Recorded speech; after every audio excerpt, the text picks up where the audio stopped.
why you felt that was something important to write about. So the word apologia comes from the Latin, and it was used primarily in the 18th century, and it means a defense.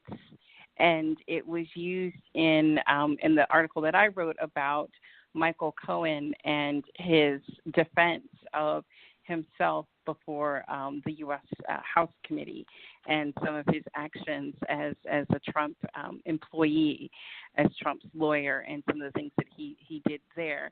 And, it was interesting. What fascinated me about the Cohen's testimony was the way that he apologized. Because, as you said, people say I'm sorry without really saying I'm sorry. And he sort of owned up to the fact that he'd done some pretty terrible things because he wanted to feel important, and he put his family at risk. He may have, depending on how you feel politically, he may have put his country at risk. And he owned his actions. Now, granted, he's probably going to jail, and you think, well, what else does he have to lose? And some people said, well, he's a liar, so he's not really sorry. But I don't think whether he lied or didn't lie to the House Committee is of as much of importance as when you apologize, to own everything, to own your actions. And I think that we tend to, and I do this. I mean, I'm not just saying other people do this, but we tend to kind of deflect, or we try to find excuses for why we do things. And I think we need to just put it out there, and we need to be honest, and we need to say, I made a mistake. And there's no fault in saying, well, unless you're going to jail, but there's nothing wrong with saying I made a mistake. I'm wrong. And I think more people need to do that, whether they are testifying before a House committee or if they're in the car with their kids. But in general, isn't that just something that we as society have an issue with? Because it seems to me that whether it's relationships, whether it's even work, we have a tendency to not want to own up to whatever the mistake was, and to find ways to either evade it or to duck it or to not take claim for whatever it is that's going on. It just seems that that's almost a societal issue where we don't want to necessarily take claim of whatever it is, whether it's owning up to the mistakes that you might have made in a relationship, or whether it's mistakes that we make in jobs. We all make mistakes in jobs, but I don't know that we necessarily want to own up to them as a general rule. Well, restorative practices, one of the things that I love about restorative practices is that not only it holds space, but it asks questions about what were you thinking when you did something or said something. And then when you're speaking to the person that you may have caused harm to, they get to tell you about the impact of your actions. So it's not meant to shame you or to make you feel bad, but it's meant so for you to understand the impact that your actions and your words have on others, and to take responsibility for that.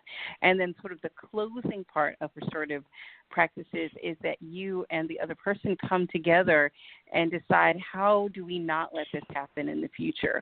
What things need to happen in the future to prevent this? And a good example is Cassidy Friedman, as I said, is my creative collaborator. He's an amazing documentary director. He has a film out right now called Circles about efforts in Oakland, California to keep their restorative justice program.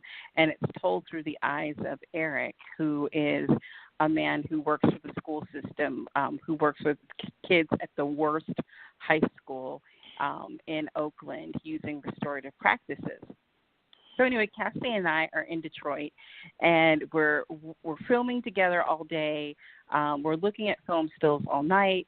We share an Airbnb, and we're fighting. We're fighting a lot. Like, we fight every other day.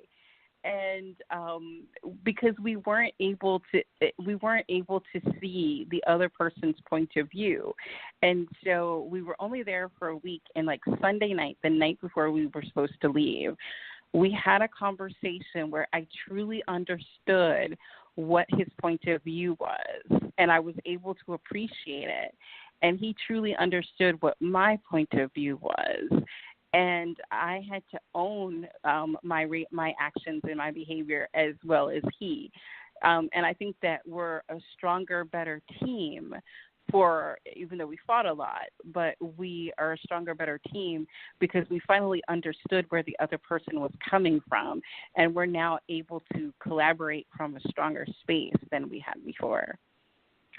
And how would you do restorative justice to, like, in situations where it's difficult to even address the issue? Because I'm thinking, as I'm hearing you, that there should probably be cases and point where people should have restorative dialogue with exes. They should have restorative dialogue with ministers that may have hurt them in the past. Because a lot of times what we hear in the church and what we actually feel is the true message don't always coincide together. So it seems to me that some of these conversations might be some difficult conversations to have, because I don't know that you would necessarily be able to reach out to an ex from 4 or 5 years ago, or a church person that gave you these kind of like thoughts that you then, as you grew, changed your views of what they were telling you. I don't know that you could necessarily have those conversations, but it seems to me, as I'm hearing you say these things, that they're conversations that should be happening. Yes, and a lot of times people don't want to have those conversations because of shame and because of pain and because of unprocessed hurt, because they feel like they're going to be attacked. And in those situations, I think it's best if you have a third person, a neutral party there, not necessarily as a mediator, but somebody, because those conversations can get really heated and they can go off into other areas where you don't want to go. But there's a list of questions, and of course I can't remember all of them, but there's a list of questions, and you kind of go through the questions in order to stay on topic. For cases of restorative justice, they have formal conferences where they do a lot of pre-work before they even get in that room and get in that circle, and there's certain rituals that have to happen before. And now for our feature presentation. Ladies and gentlemen, may I have your attention, please? These conversations need to happen because we have so many broken relationships, and I'm speaking from the heart, and I'm speaking from personal experience. And rather than repair them, we just kind of keep limping along. And the other thing that I know is that some of the work that you're talking about also happens with what we call, or some of the society calls, troubled youth and things of that nature. But I don't even like those terms. I mean, my brother actually works with what they call at-risk youth. But I don't like at-risk youth. I don't like troubled youth, because it seems to me that a lot of times we're already shading the conversation by the terminology that we use. So if you're calling a kid at risk, then you're already putting him in a box. And the same with even troubled youth. That's an even more troubling word, and I know I just used troubled a couple of times in that sentence, but that's an even more complex one that seems to me that creates issues. So I imagine that some of the restorative justice conversation is also about how we phrase the dialogue. Yes, and Henry McClendon, who, oh my goodness, is my hero, but he was really the one in Detroit who started these efforts. It's been his vision to have Detroit as a restorative city. And Henry is a pastor. He's a community leader.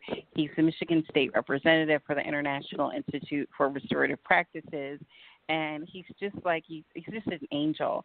And I asked him in an interview for the documentary whether he actually got angry at anybody, because he's so sweet and he's so patient. And he said, no, I don't get angry with people. I don't have enemies. It's just somebody's story I haven't heard yet. So when you think about those words, troubled youth or at-risk youth, they're not troubled or at risk.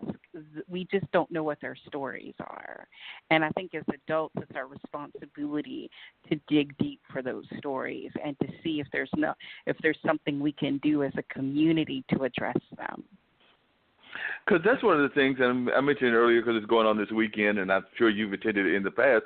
That's one of the things that I actually enjoy about documentarians is that a lot of times these stories that should be told, we don't hear about them until they get made into a documentary. I know you're working on the documentary about restorative justice, and of course, Full Frame's going on now, so there's going to be a lot of these kind of conversations that go on, because a lot of times even the discussions around what the documentary topic is, we don't even address until the documentary comes out about it. I mean, I wonder how many people are actually having serious conversations about race relations, and even race relations in the year 2019 because of Best of Enemies. Yes. Well, Circles, the documentary that Cassidy, my creative collaborator, did, he and Eric actually go out into the communities and do the screenings. And so this past weekend, they were in Iowa, and they did a screening of Circles, and then they brought Eric out, and he talked about his work, and the audience was mostly white. And Eric is a black man from Louisiana. So, and then I think Cassidy and Cassidy's wife and Eric and I think Cassidy's dad also do a regular race relations circle in Oakland. So discussions are being had. We just need to have more of them. I'm not sure if I'm the best person to do the race relations circle, because I really get in my feelings when we talk about race relations. I'm not able to be calm, but they are happening around the country. Yeah, because I noticed that one of your columns, I've noticed that you don't always get calm, because one of your columns you were dealing with even the way that, for lack of a better term, certain segments of America are painting the picture of our society through the film world. So I did see that on one of your columns on your page where you explained some of what that has looked like in your mind. Yes, and I think I was writing about A Wrinkle in Time. Are we referring to that? That's the one I'm referring to, yes.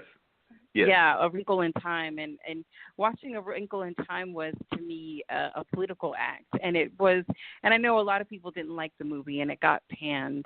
And it was really hard. First of all, Ava DuVernay did a yeoman's job trying to get the book into a film adaptation, because that's not the easiest book to render into a movie. And I think she did the best she could with the material that she had. Some books should just stay books. That being said, it was great that she casted a biracial girl as the lead actress, because that opened up some possibilities in the dialogue. And in the story itself, we have this girl who kind of basically she's into math and science. She's kind of a nerd.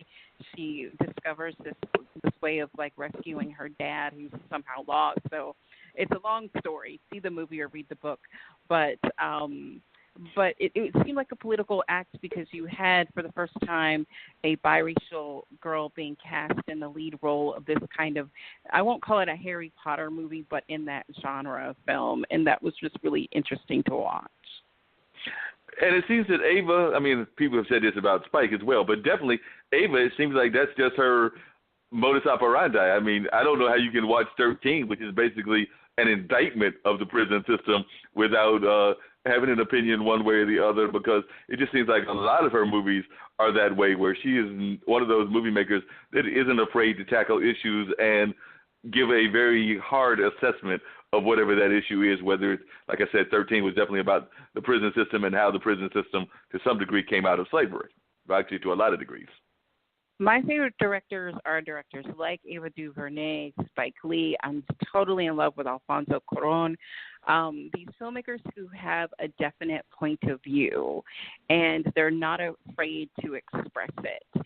And they express it not only in the content that they choose to film, but also in the way that they choose to film and the choices that they make. One of the reasons why I'm so in love with Alfonso Cuarón, I keep calling him my future husband. I'm hoping that if I speak it into existence, it'll happen, is that he basically won an Oscar for a film that was in Spanish. The lead was a Mexican woman that was undiscovered. I think she was in between jobs. And it was in black and white, and it was on Netflix. And this movie completely defied every Hollywood studio rule, and it ended up capturing some of the top honors. And because he stuck to his vision of what he wanted to tell the story of a Mexican woman, in this case, it was representative of the maid that he had when he was a little boy in the 1970s.